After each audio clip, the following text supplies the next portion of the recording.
Hi guys, Alex here. Welcome back to Girl Talk. I've got a little bit of mess and a little bit of drama today for you guys. Today, I'm going to be doing a Shantopolis world update. I feel like we have gotten to the climax of this story, and in particular, the Kuwait arc. Things have taken a very sharp turn, and there has been so much drama. It feels like we have gone off the deep end in this story. Anyways, after I'm done filming, editing, and uploading this video, I am going to be taking down the tree. So everyone say goodbye. Today's like National Take Down Your Tree Day, right? Anyways, we have a lot to get through in a short amount of time. Let's just get right into it. I mean, shall we? Oh, the things that I have seen. I just want to start off by saying thank you to the compilation channels and the Twitter girls, because without y'all, this video wouldn't even be possible. Everything, and I mean everything, is deleted as per usual.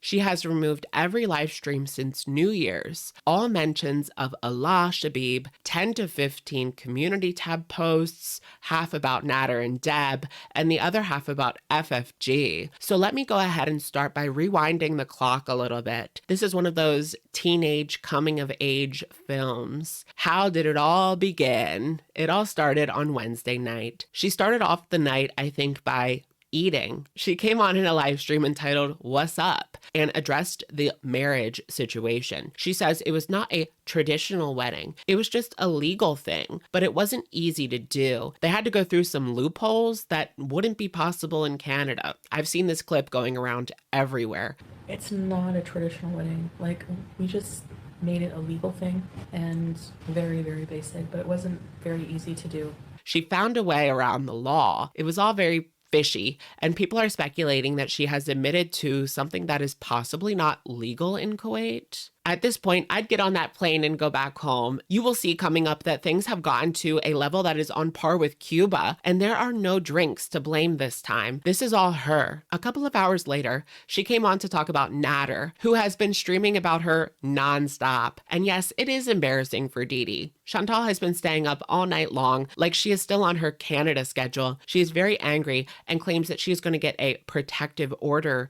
against him when she gets home. Nadder, on his live stream, played another old voicemail from Foodie, or should I say Krista Bizayon, who, if you don't remember, was a fake account she made to talk to Nadder on the down low after going to the cops about him. During said voicemail, Chantal is upset because he lied to her about Debbie and says that to get back at him, she is going to blank Peetz's blank. She then does a reaction to Sam's Lounge to expose Nadder again. It honestly felt like she played these clips not to make Nadder look bad, but to upset Debbie, and that's really gross. Chantal says that she's going to go back to Canada for only 1 month and then it's right back to Kuwait. I don't know if I believe that. I feel like when she gets to Canada, this whole situation is over and we're never going to hear about it again, and she'll block anyone who even mentions Salah.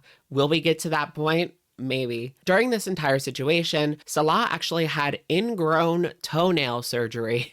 We've heard everything she has had to say about Nadder over and over again for 2 years now. She thinks that she has a case against him and there is a paper trail. Well, there's certainly a paper trail, but it doesn't make either of you look good. It is at this moment that Salah comes home and has a message for Nadder. Big thank you to Mo Translates for this translation. This is really bad.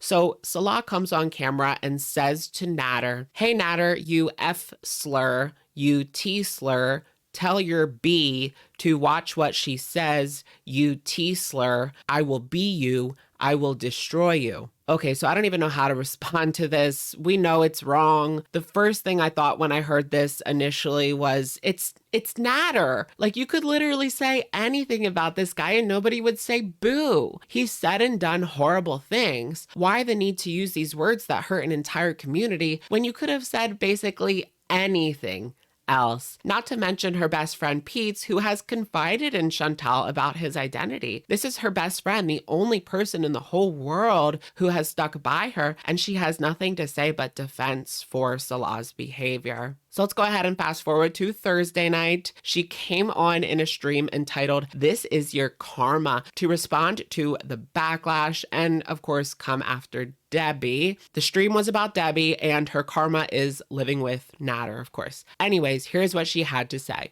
I think people were just raised to believe it's like something wrong, you know, or not wrong, but you know what I mean. People in different countries say different things, grow up social justice warriors.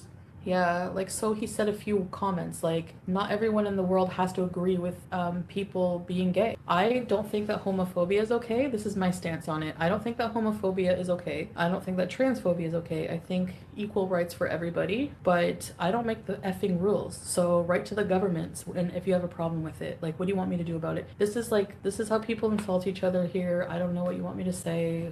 Me for it, I guess, whatever, cancel me. I do love gay people, okay? Like, that's not going to change. But not everyone has to agree with everything, but I think that they should still respect each other for sure. Pretty lame response, but it is to be expected from Foodie Beauty at this point. I know people from the Middle East, and they have been nothing but respectful to me. She has to realize that no matter what she says, this isn't going to fly with the majority of her audience, right? Maybe the truth is that these two people are perfect for each other. People were also upset because she used the R slur. She used that word to describe French Fried Girls fans, as she made about 4 or 5 different posts last night talking about FFG, saying she has no man, coming for her looks, saying no one watches her unless she's talking about Foodie, no friends, no pets, and says that FFG made her pets suffer in the last days of their lives. If you didn't know, FFG's pets recently passed away, and Chantal has used that to constantly attack her. Anyways, this was in response to FFG saying her marriage was loveless,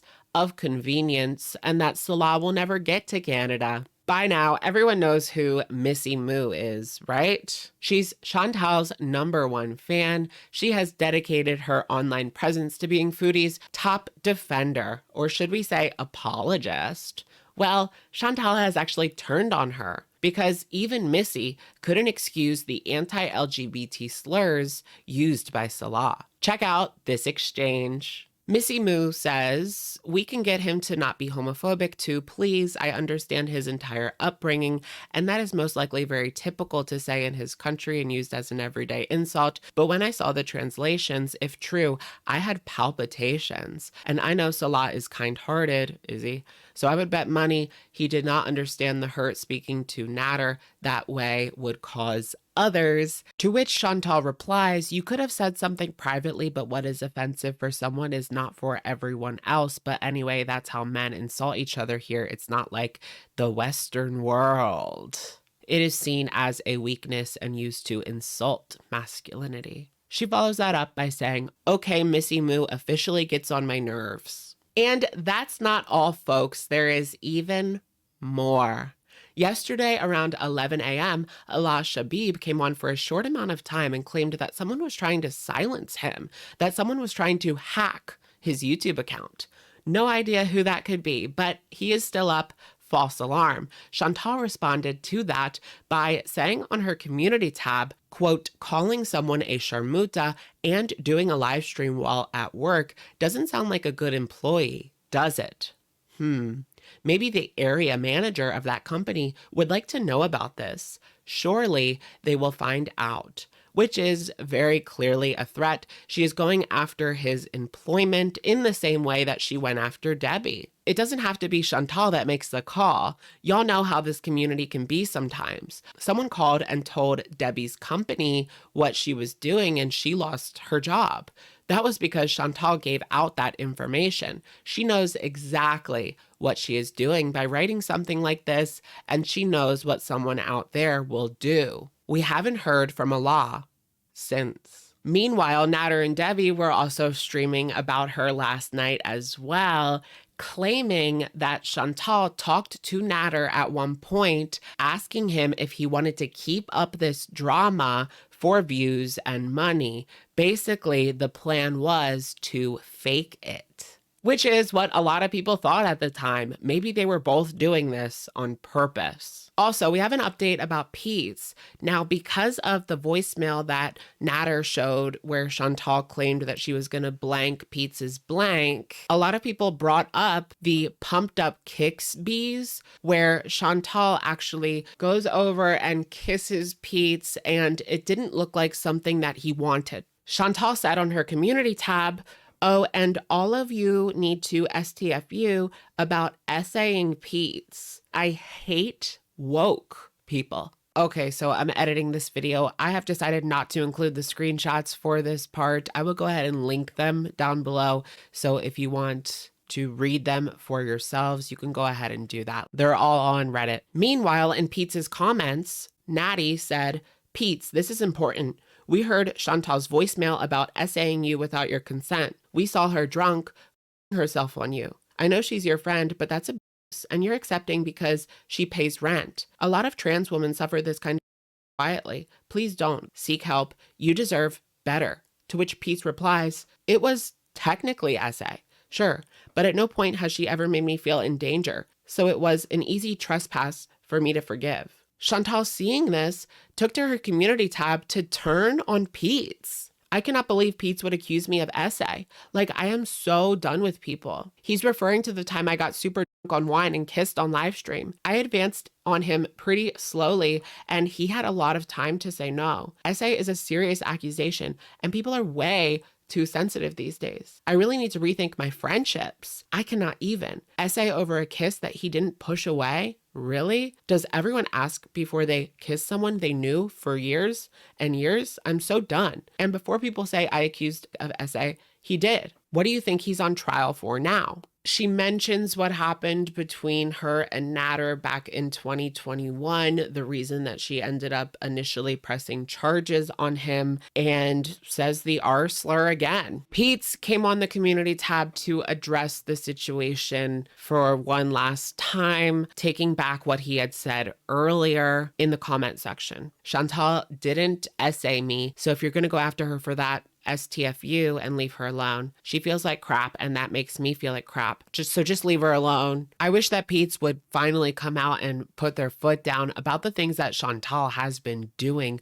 I mean, this is absolutely ridiculous. We know that Peetz has very strong beliefs about the LGBT community, but no matter what Chantal seems to do, he always gives her a pass. And why is that? It's time to get out, stand on your own 2 feet. I mean, that's what it has to be, right? Let's be clear here. Chantal is paying for his entire life, and that's why he feels like he can't say anything.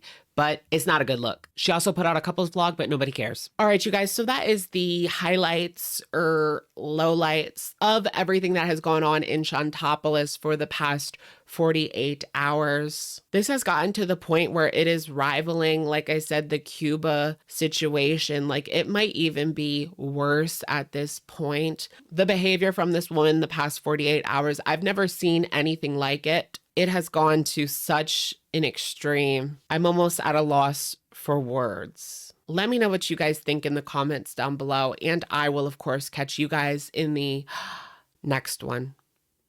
Bye, guys.